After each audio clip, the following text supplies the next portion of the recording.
ओम विष्णवे नमः। जय श्री हरि। सट्टिला एकादशी को लेकर ऐसी मान्यता है कि इस दिन तिल का प्रयोग 6 अलग अलग तरीकों से करने से व्यक्ति के सभी पाप नष्ट हो जाते हैं और मरने के बाद वैकुंठ धाम की प्राप्ति होती है। सट मीन्स 6, अर्थात तिल के जल से स्नान करें, पिसे हुए तिल का उपटन लगाएं, तिल का हवन करें, तिल मिला हुआ जल पिए, तिल का दान करें, तिल की मिठाई और व्यंजन बनाएं। एक समय नारद मुनि भगवान विष्णु के धाम पहुँचे। वहाँ उन्होंने अपने प्रभु विष्णु से सट्टिला एकादशी व्रत के महत्व के बारे में पूछा। तब भगवान विष्णु ने बताया कि प्राचीन काल में पृथ्वी पर एक ब्राह्मण की पत्नी रहती थी। उसके पति का निधन हो गया था।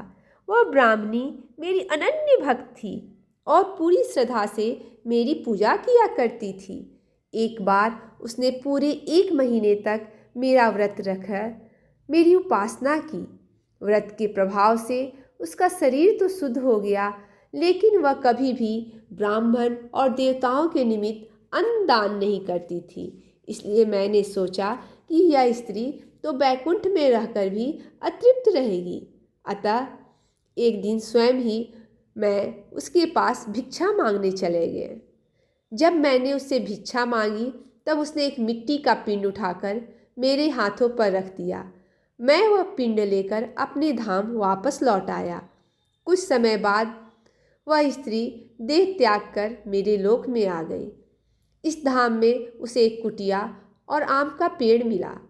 खाली कुटिया को देखकर वह घबराकर मेरे पास आई और बोली कि प्रभु, मैं तो धर्मपरायण हूँ, फिर मुझे खाली कुटिया क्यों मिली है?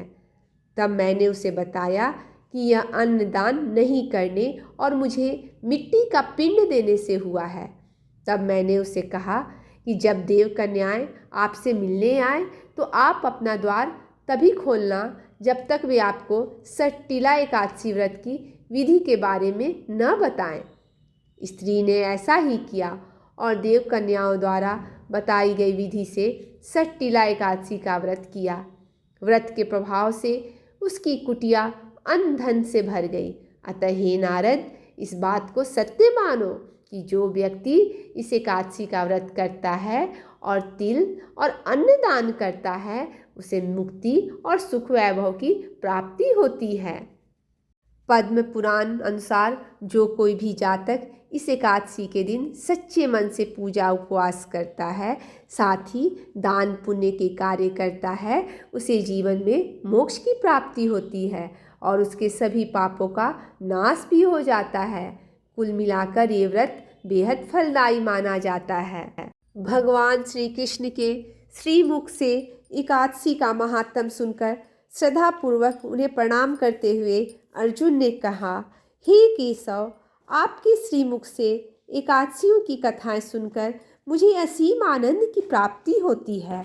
हे मधुसूदन, कृपा कर आप सट्टिला एकादशी का महात्म सुनाएं। तब श्री कृष्ण जी ने कहा, हे अर्जुन, अब मैं माघ मास के कृष्ण पक्ष की सट्टिला एकादशी व्रत का कथा सुनाता हूँ।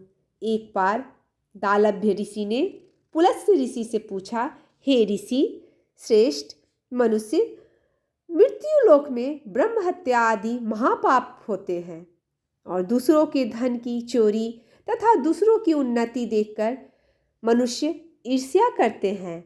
ऐसे महान पाप मनुष्य क्रोध, ईर्ष्या, आवेग और मूर्खतावश करते हैं। बाद में शोक करते हैं, हाय, यह मैंने क्या किया?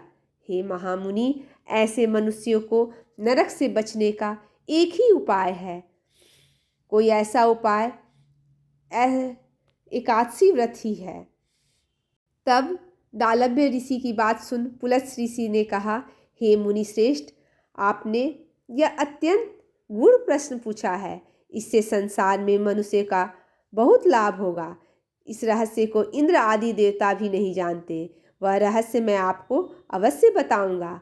माघ मास आने पर मनुष्य को स्नान आदि में शुद्ध रहना चाहिए और इंद्रियों को वश में करके काम, क्रोध, लोभ, मोह, ईर्ष्या तथा अहंकार आदि से सर्वथा बचना चाहिए। पुष्य नक्षत्र में गोबर, कपास, तिल मिलाकर उपले बनाने चाहिए। इन उपलों से 108 बार हवन करना चाहिए। ओम नमो भगवते वासुदेवाय द्वादश अक्षर का मंत्र हमेशा जप करते रहना चाहिए। जिस दिन मूल नक्षत्र और एकादशी तिथि हो तब अच्छे पुण्य देने वाले नियमों को ग्रहण करना चाहिए। स्नान आदि नित्य कर्म से देवों के देव भगवान श्री हरि का पूजन व कीर्तन करना चाहिए। एकादशी के दिन उपवास करें तथा रात को जागरण और हवन करें। उसके दूसरे दिन धूप दीप नैवेद्य से भगवान श्री हरि की पूजा अर्चना करें तथा खिचड़ी का भोग लगाएं। इस दिन श्री विष्णु को पेठा, नारियल, सीताफल या सुपारी सहित अर्घ्य अवश्य देना चाहिए। उसके पश्चात भगवान की स्तुति करनी चाहिए। हे जगदीश्वर, आप निराश्रितों को शरण देने वाले हैं। आप संसार में डूबे हुए का उद्धार करने वाले हैं। हे कमल नयन, हे मधुसूदन, हे जगन्नाथ, हे पुंडरीकाक्ष, आप लक्ष्मी जी सहित मेरे इस तुच्छ अर्घ्य को स्वीकार कीजिए। इसके पश्चात ब्राह्मण को जल से भरा घड़ा और तिल दान करने चाहिए। यदि संभव हो तो ब्राह्मण को गौ और तिल दान देना चाहिए। जिस प्रकार मनुष्य जितने तिलों का दान करता है वह उतने ही सहस्त्र वर्ष स्वर्ग में वास करता है। इस 6 रूपों में तिलों का प्रयोग सट्टिला कहलाती है। तिल स्नान, तिल का उपटन, तिल का हवन, तिल का तर्पण, तिल का भोजन, तिलों का दान। इतना कहकर पुलस्त ऋषि ने कहा, इस दान से अनेक प्रकार के पाप नष्ट हो जाते हैं। ये पार्थ, मनुष्यों को अज्ञान को त्याग कर सट्टिला एकादशी का उपवास करना चाहिए। इस एकादशी व्रत के करने वाले को जन्म जन्म की निरोगता प्राप्त होती है। इस उपवास से मनुष्य के सभी पाप नष्ट हो जाते हैं। भगवान विष्णु की स्तुति इन मंत्रों द्वारा करें। भगवान विष्णु प्रसन्न होते हैं। शांताकारं भुजंगशयनं पद्मनाभं सुरेशं विश्वाधारं गगनसदृशं मेघवर्णं शुभांगं लक्ष्मीकान्तं कमलनयनं योगिभिर्ध्यानगम्यं वन्दे विष्णुं भवभयहरं सर्वलोकैकनाथं सशङ्खचक्रं सकिरीटकुण्डलं सपीतवस्त्रं सरसीरुवेक्षणं सहारवक्ष स्थलकौस्तुभश्रियं नमामि विष्णुं शिरसां चतुर्भुजम्।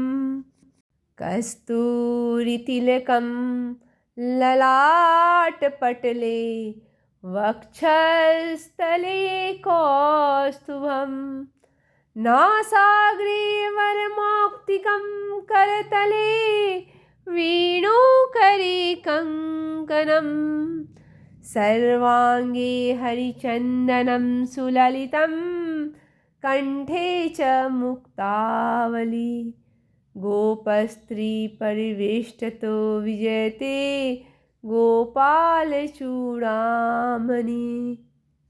आप सब पर भगवान विष्णु की कृपा सदा बनी रहे, हम यही कामना करते हैं। जय श्री हरि।